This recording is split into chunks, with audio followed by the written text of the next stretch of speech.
बिस्मिल्लाहिर्रहमानिर्रहीम। नाज़रीन अस्सलाम वालेकुम, मैं हूँ इमरान वसीम। नाज़रीन 4 दिसंबर दिन जुमेरात का और साल 2025। नाज़रीन बानी तहरीक इंसाफ इमरान ख़ान के रुफ़क़ा या बानी तहरीक इंसाफ इमरान ख़ान के दोस्त, आप जानते हैं कि हर हफ़्ते जो 2 दिन मुकर्रर किए गए हैं बानी तहरीक इंसाफ इमरान ख़ान से मुलाकात के लिए, मंगल का दिन मुख्तस किया गया है कि फ़ैमिली के लोग मुलाकात करेंगे और मंगल के दिन ख़ान साहब की लीगल टीम के यानी जो वकला हज़रात हैं जो ख़ान साहब के मुकदमात की अदालतों में पैरवी करते हैं, वो ख़ान साहब के साथ मुलाकात करेंगे। और जुमेरात का दिन जो है वो मुख्तस किया गया है रुफ़क़ा के लिए, दोस्तों के लिए। अब जो 6 नामों की फ़हरिस्त अडयाला जेल के हुकाम को इंतज़ामिया को जमा करवाई गई है, उसमें आप 6 लोगों के नाम देख लें। उसमें सुहेल अफरीदी साहब हैं, उसमें शाहिद खटक साहब हैं, उसमें अरशद अयूब साहब हैं, रियाज ख़ान हैं, आसिम ख़ान हैं, शफ़क़त अयाज़ हैं। ये 6 रुफ़क़ा की जो फ़हरिस्त अडयाला जेल के इंतज़ामिया को दी गई है, इसमें कौन इमरान ख़ान का दोस्त? रुफ़क़ा का दिन है तो रुफ़क़ा का मतलब कि ख़ान साहब के दोस्त उनके साथ मुलाकात करेंगे। ये तो वो तमाम वो लोग हैं जो पाकिस्तान तहरीक इंसाफ का हिस्सा हैं, सियासतदान हैं। अब इस उम्मीद के साथ कि आज ये लोग जाएंगे, ख़ान साहब के साथ मुलाकात हो जाएगी। इमरान ख़ान साहब के एक्स अकाउंट पे जो पब्लिक किया गया, ख़बर नाज़रीन है कि वो बयान इमरान ख़ान के और तहरीक इंसाफ के गले पड़ गया है। इमरान ख़ान जिन्होंने परसों मंगल के रोज़ अपनी बहन उज़्मा ख़ान से मुलाकात के बाद जो उनके अकाउंट पे पैगाम पब्लिक किया गया जिसमें दूसरों को ज़हनी मरीज़ कहा गया, कल क्या हुआ? ख़ान साहब के उन अल्फाज का, उस बयान का कॉन्सिक्वेंस, नतीजा क्या निकला कि पूरा दिन कल इमरान ख़ान के ख़िलाफ़ जो है ज़हनी मरीज़ की कैंपेन चलती रही, प्रोपेगेंडा होता रहा कि दूसरों को जो ज़हनी मरीज़ कह रहा है वो ख़ुद कितना बड़ा ज़हनी मरीज़ है। अब ये 6 लोगों की फ़हरिस्त आई है, क्या किसी की मुलाकात होगी? ख़ान साहब के 2 दिन पहले के बयान के बाद क्या इन 6 लोगों में से कोई एक बंदा भी ख़ान साहब के साथ मुलाकात कर पाएगा? अब सुहेल अफरीदी साहब जिन्होंने ये कहा था कि पार्टी के लोग जो अडयाला जेल के बाहर और इस्लामाबाद हाई कोर्ट के बाहर नहीं पहुंचेंगे, उनका नेम शेम करेंगे, वो मंगल के दिन तो नहीं आए, आज वो आएंगे। तो इम्कान नाज़रीन ये है, बल्कि ख़बर ये है कि किसी की मुलाकात नहीं होगी, किसी की इमरान ख़ान के साथ मुलाकात नहीं करवाई जाएगी, क्योंकि ख़ान साहब और पार्टी जो डील हुई थी, जो मफाहमत हुई थी कि सियासी गुफ्तगू मुलाकातों में नहीं होगी, लेकिन उस मफाहमत को तोड़ दिया गया। चंद घंटे भी वो मफाहमत नहीं चल पाई। अब पार्टी के जो सेक्रेटरी जनरल हैं सलमान अहमद राजा साहब, कल रात वो कैपिटल टॉक में हामिद मीर साहब के साथ मौजूद थे। अब राजा साहब मुझे याद नहीं किसी मुल्क का हवाला दे रहे थे और उस मुल्क के किसी सियासी लीडर का हवाला दे रहे थे कि उसने जेल में बैठ के कैंपेन चलाई, उसकी सियासी जमात इक़्तिदार में आ गई। अब जिस मुल्क का राजा साहब ने हवाला दिया, जिस लीडर का उन्होंने हवाला दिया, क्या ये राजा साहब ने बताया कि जो पाकिस्तान के कवानीन हैं वही कवानीन वहीं पे हैं? जो पाकिस्तान के जेल मैनुअल का सेक्शन 265 है जो कि सियासी गुफ्तगू से रोकता है, और मैं दाद दूंगा फैसल वाडा साहब को, उन्होंने बड़ी क्लैरिटी के साथ बयान किया। हमारी नाहिली भी है कि हम उतनी क्लैरिटी के साथ इस मामले को वज़े नहीं कर सके।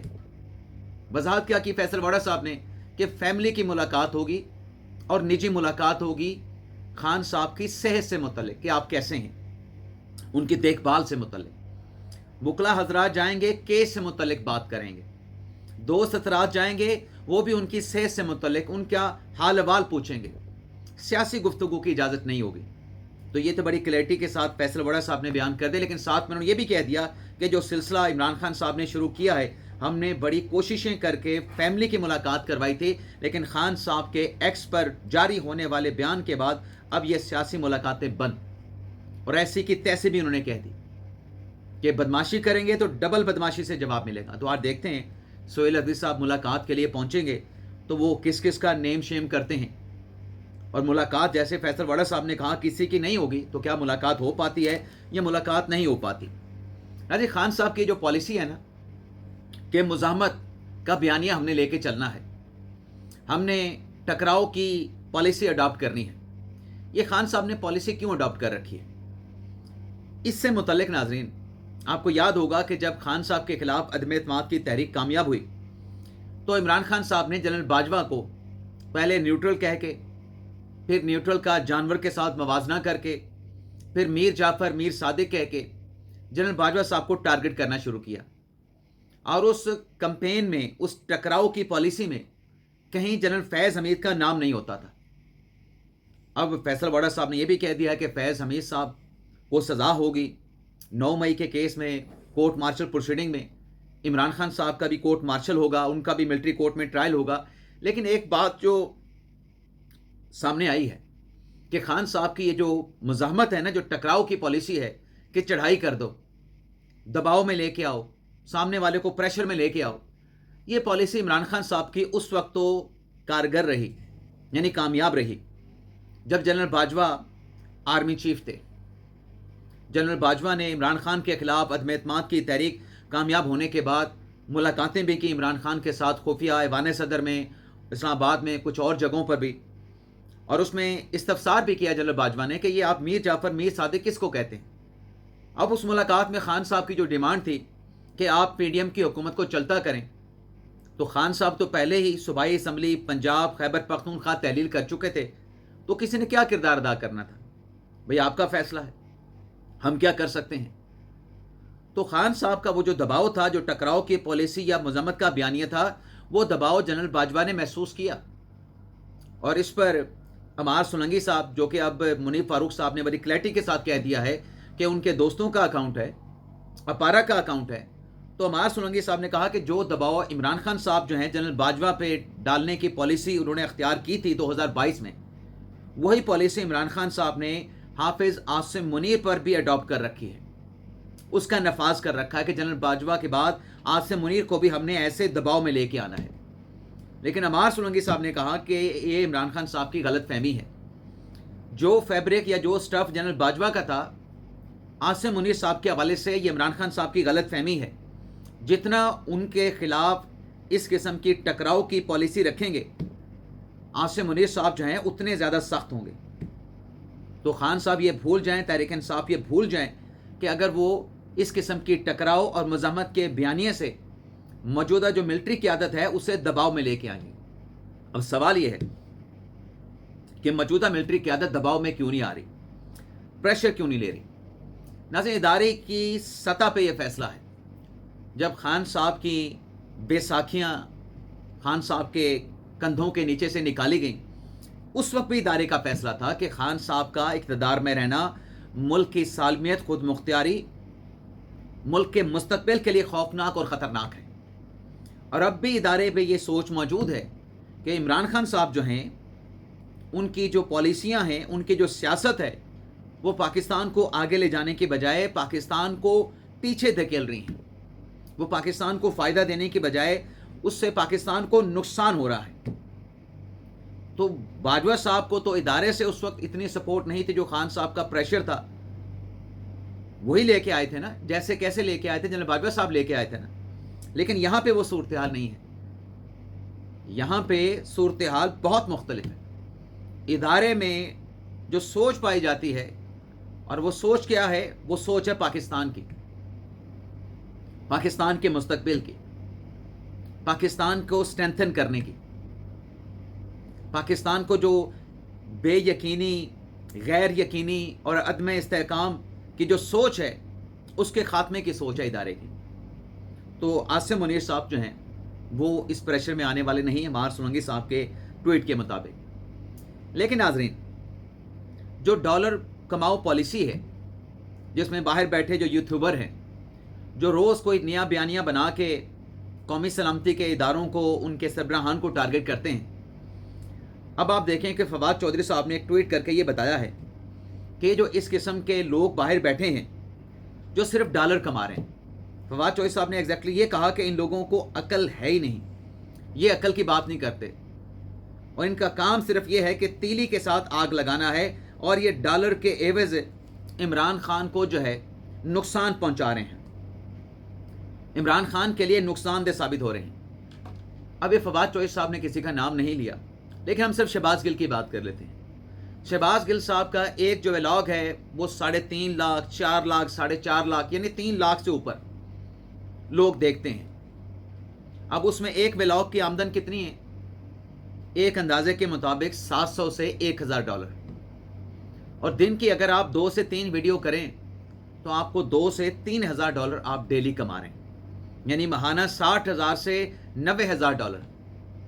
अब नाम इमरान खान का, लेकिन इमरान खान के नाम पे जो बयानियाँ, जो टकराव की चीज़ें वो लेके चल रहे हैं, जो बातें वो करते हैं, खान साहब का उसको क्या फ़ायदा होगा? फवाद चौधरी साहब की बात तो ठीक है कि आप बातचीत करें, मुकालमा करें, टेबल पे बैठें, सियासी लोगों के साथ बैठें। सियासी लोगों के साथ बैठेंगे तो दूसरे लोगों के साथ बैठने की जगह भी बन जाएगी। लेकिन ये सोच जो है वो पाकिस्तान तहरीक इंसाफ में पनपने नहीं दी जाती। और अगर ऐसी कोई सोच आगे बढ़ती है तो ये जो भगोड़े बाहर बैठे हैं ये पाकिस्तान तहरीक इंसाफ का तिया पांचा कर देते हैं। अब आप देखें ना कि जो तहरीक इंसाफ का सोशल मीडिया जो जंगजू हैं, जो कुछ साल पहले आर्टिफिशियल इंटेलिजेंस का इस्तेमाल करके अपने सियासी मुखालफिन की फेक वीडियोस बनाते थे, अब वही कल जो एक परसों स्काई न्यूज़ पे अलीमा खान साहबा का जो इंटरव्यू हुआ, अब उसमें मैंने जो बातें सुनी हैं, मैंने अपने एक्स पे लिखा कि क्या ये आर्टिफिशियल इंटेलिजेंस के ज़रिए तो नहीं बनाई गई, क्योंकि जो नौरीन खानम का इंडियन मीडिया पे इंटरव्यू हुआ था उसमें चंद सेकंड जो है वो आर्टिफिशियल इंटेलिजेंस के ज़रिए वो बनाए गए थे। वो बातें नौरीन खान साहबा के साथ मंसूब कर दी गई थी, वो बातें उन्होंने नहीं की। लेकिन कोई अच्छी बातें भी नौरीन खानम इंडियन मीडिया पे नहीं करके आई थी। लेकिन जो बातें अलीमा खान साहबा ने कही हैं, आर्टिफिशियल इंटेलिजेंस वाली वो वीडियो है या नहीं है, लेकिन ख्वाजा आसिफ साहब ने क्या कहा है, मकाफात अमल है। अगर इनकी भी आर्टिफिशियल इंटेलिजेंस वीडियो बन रही है तो ये मकाफात अमल है। लेकिन ख्वाजा आसिफ साहब ने जो बात कही उससे मैं ये लेके चल रहा हूँ कि ये शायद वीडियो दुरुस्त है। ख्वाजा आसिफ साहब ने कहा कि जो इस किस्म के बयानात बैठ के इंडियन मीडिया पे दिए जा रहे हैं, पहले एक बहन ने इंटरव्यू दिया, फिर दूसरी बहन ने जाके एक और इंटरनेशनल मीडिया को जाके इंटरव्यू दिया जिसमें यह कहा कि आसिम मुनीर तुझे बड़े मजहबी हैं और इमरान खान बड़े लिबरल हैं, बड़ा असासा हैं, और आसिम मुनीर जो हैं वो भारत के साथ जंग चाहते हैं और उनकी जो सोच है वो भारत और भारत के जो इत्तेहादी हैं उनके लिए नुकसानदेह हैं। ये बातें कही गई, ये बातें नहीं कही गई। लेकिन एक जो बात हकीकत है नाज़रीन, पाकिस्तान ने भारत के ऊपर कोई स्ट्राइक नहीं की, पाकिस्तान ने भारत के साथ जंग का ख़तरा मोल नहीं लिया, पाकिस्तान पे जंग मुसल्लत की गई और पाकिस्तान की तीनों मुसल्लह अफवाज ने उस जंग का भारत को मुंह तोड़ जवाब दिया। और अफ़गानिस्तान के साथ भी यही हुआ। पाकिस्तान 4 सालों से अफ़गानिस्तान से क्या कह रहा है, वे अपनी साइल को पाकिस्तान के ख़िलाफ़ इस्तेमाल ना होने दो। आप इक़्तिदार में आ चुके हैं, आप डिफेक्टो इस वक्त गवर्नमेंट में मौजूद हैं, लेकिन एक रियासत की तरह बिहेव करें। लेकिन वहाँ से रियासत की तरह बिहेव नहीं किया जा रहा था। पाकिस्तान ने भारत को भी मुंह तोड़ जवाब दिया, पाकिस्तान ने हमले का अफ़गानिस्तान को भी मुंह तोड़ जवाब दिया। लेकिन अभी भी जो CDF के नोटिफिकेशन को लेकर जो प्रोपेगेंडा किया जा रहा है, रात कुछ इतलात सामने आई थी ना कि JHQ में वहाँ पे ज्वाइंट जो फोर्सेस हैं वो गार्ड ऑफ ऑनर देने की रिहर्सल कर रही हैं। ज्वाइंट फोर्सेस यानी तमाम मुसल्लह अफवाज, बरी फौज, फ़िज़ाइया, उसमें नेवल फोर्स भी है। लेकिन इन सारी चीज़ों से जो ये कह रहे थे कि कुछ चीज़ें ठीक नहीं चल रही है, सब कुछ ख़राब हो चुका है, इख्तलाफात पैदा हो चुके हैं, तो रात जो नई डेवलपमेंट सामने आई है उसके बाद तो ऑल इज़ वेल की रिपोर्ट आ रही है। और जैसा कि हमने कहा कि तकरीब का इनेकाद किया जाएगा, तकरीब रखी जाएगी और उस तकरीब में जो फील्ड मार्शल आसिम मुनीर साहब हैं, ये तकरीब होगी कमांडर ऑफ डिफेंस फोर्सेस के हवाले से, चीफ ऑफ डिफेंस फोर्सेस के हवाले से, और उसमें सदर पाकिस्तान मौजूद होंगे, वज़ीर आज़म मौजूद होंगे, दीगर आला जो सियासी शख्सियात हैं, जो अहम ओहदेदारान हैं, जो नामवर प्रोमिनेंट शख्सियात हैं, वो भी मौजूद होंगे। नेशनल मीडिया पे, इंटरनेशनल मीडिया पे उस तकरीब की कवरेज होगी। तो जो लोग गिनती कर रहे थे ना कि मौजूदा जो निज़ाम है इसका ख़ात्मा 2027 में हो जाएगा, इस निज़ाम का ख़ात्मा 2029 में हो जाएगा, ये निज़ाम न जाने 2026 में चलता बनेगा, बल्कि ये जो इख्तलाफात की खबरें फैलाई गई उन खबरों के बाद तो निज़ाम 2026 में ये लोग लपेटने जा रहे थे जो प्रोपेगेंडा कर रहे थे। लेकिन अब वो पुराने वाला निज़ाम तो वाकई ख़त्म हो गया। پرانے والا نظام ختم ہو گیا.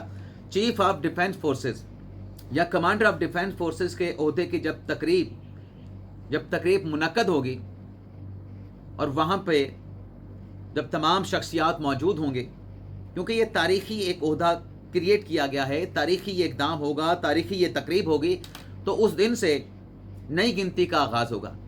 پھر یہ لوگ جو ہے وہ نئی گنتی کا آغاز کریں گے. پھر نہ جانے اس سسٹم کو کب ختم کریں گے کہ فلان ڈیٹ کو ختم ہوگا. تو گنتی کرتے جائیں، پہلے گنتی بھول جائیں، اب نئی گنتی شروع کر دیں. 2 استعفے آئے ناظرین.